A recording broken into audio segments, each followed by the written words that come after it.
Hey guys, it's Chris Yeagle. Here to just give you a quick underwriting overview for Cedar Key Apartments. I know some of y'all have been struggling with this.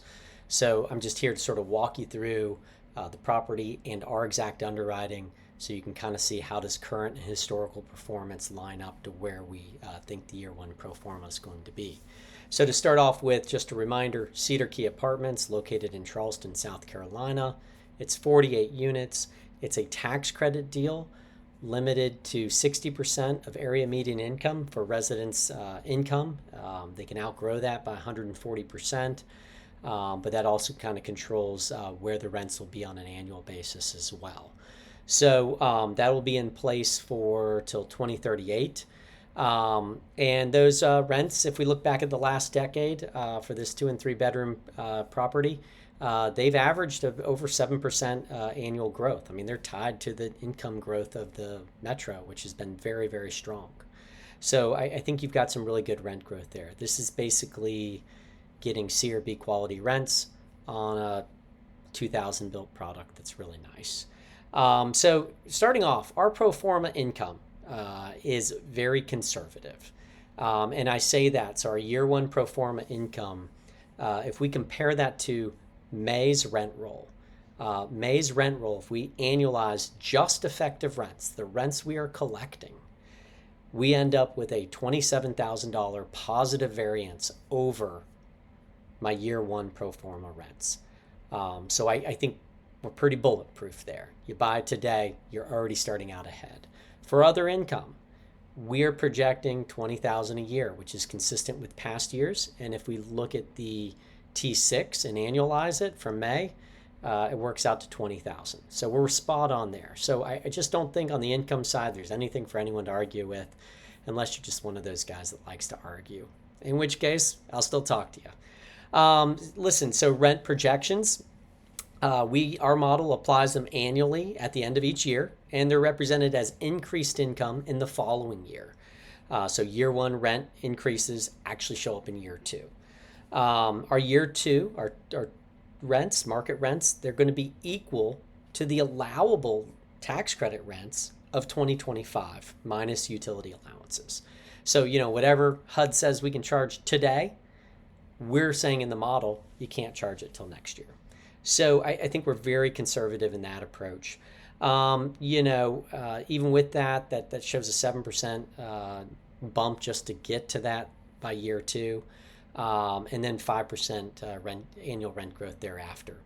Keep in mind, if we look at the last 10 years for this 2 and 3 bedroom property, HUD's allowable rents on an annual basis have been 7% growth. So I think we're being very conservative on the income side.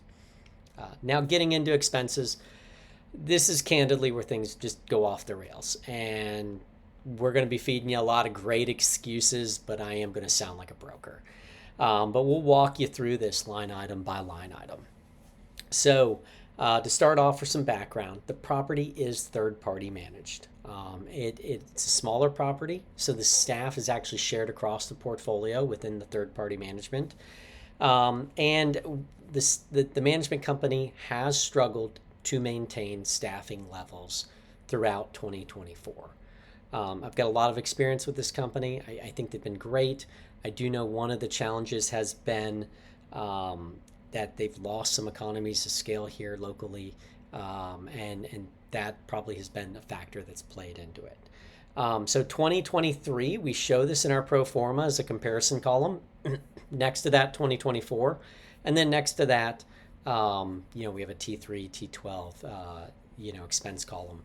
2023 was a very stable year on this property. And so we benchmarked our pro forma expenses largely off of 2023, in most cases making them higher. But we'll go through it line item by line item. In 2024, just before we get started, to give you some background, we went through a 4-month period, kind of like July through September, where there was complete turnover. There was no maintenance guy, there was no manager, there was no regional. We finally got a regional in November, so by fourth quarter, things began to stabilize. But during that period, there was a lot of temp labor. You're going to see that reflected in the 2024 financials. You had a lot of delinquent rents, non-payment of rents, then evictions, then turning of the units. All these things that really contributed to massively inflating the expenses on the property over a stabilized year. And it was just kind of too bad, bad luck for us going to market. So as we look at our pro forma expenses, let's start off repairs and maintenance. So we kept these consistent with 2023 levels at $20,000 or $450 a unit a year. The landscaping, we actually doubled from 2023 levels. I think this could use a little bit more attention. They started to spend that kind of money last year at my direction. And so we budgeted 2x on that over 2023 for $14,000 a year. Personnel, we've kept that consistent with 2023. We think those levels are obtainable. That's $1,300 a unit a year, which, given that the property is only staffed half the week, should be very doable on this property. Marketing, it's 3x from 2023. We've tried to put in, it's still a conservative budget, $3,000 a year, but that's, works out to just a nice number to spend there. As we go down the line, admin, turnkey, electric, and trash are all modeled as being exactly consistent with 2023. So you'll see those highlighted in yellow. Water, we've increased from 2023 to an additional $5,000. So we've got a good bump up on the water costs. As we talk about water, just note that on this property, residents pay their own water through a city meter, but the landlord pays the sewer, which is metered by building. And so the utility allowances take into account for that.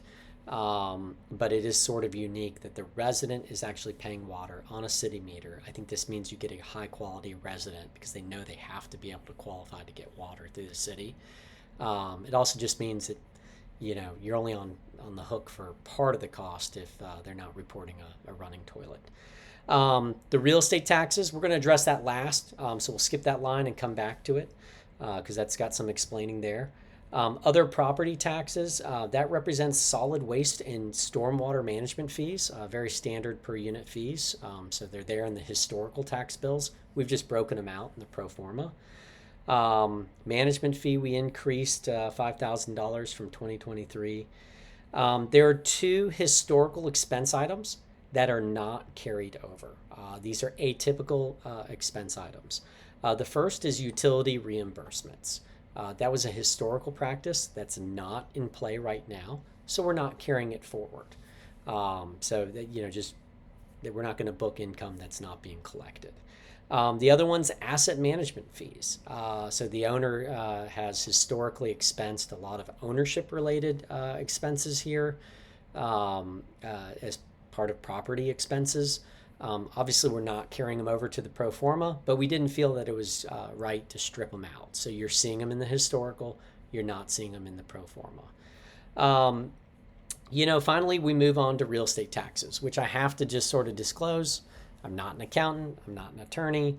You need to consult professional expert advice on that, and we're not giving professional expert advice. We have underwritten this deal to largely conform with South Carolina's tax-exempt laws. And so there's a process. We can go into more detail with you, how you can pair with a nonprofit, basically eliminate your real estate taxes in doing so, in lieu for paying a fee to the nonprofit. And it's pretty simple, and this property is much more restricted in terms of income and through deed restrictions than the state requires to achieve this. So it should be very achievable if you wanted to do it. We've modeled it. It's my job to sell, so we've modeled it as if someone has. That's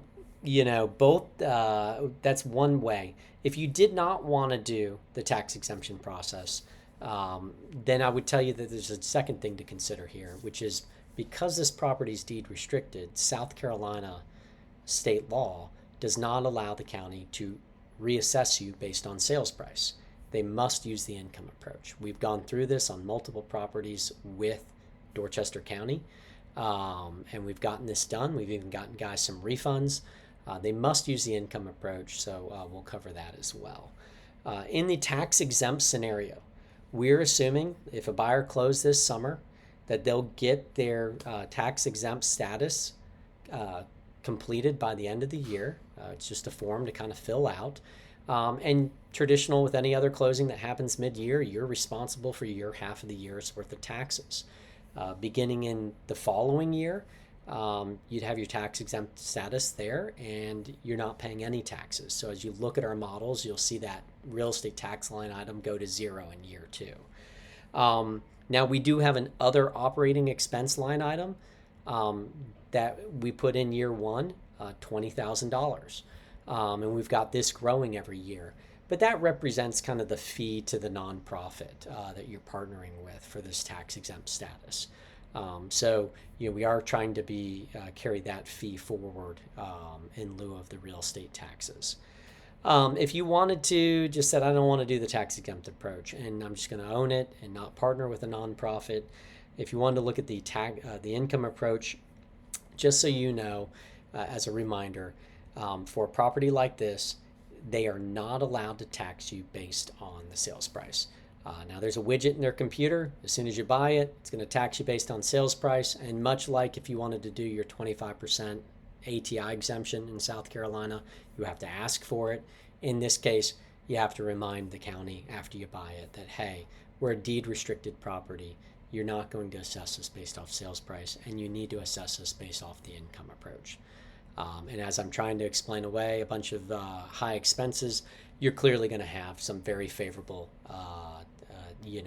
income approach for them to value with. So we would expect in this scenario that the taxes largely stay the same.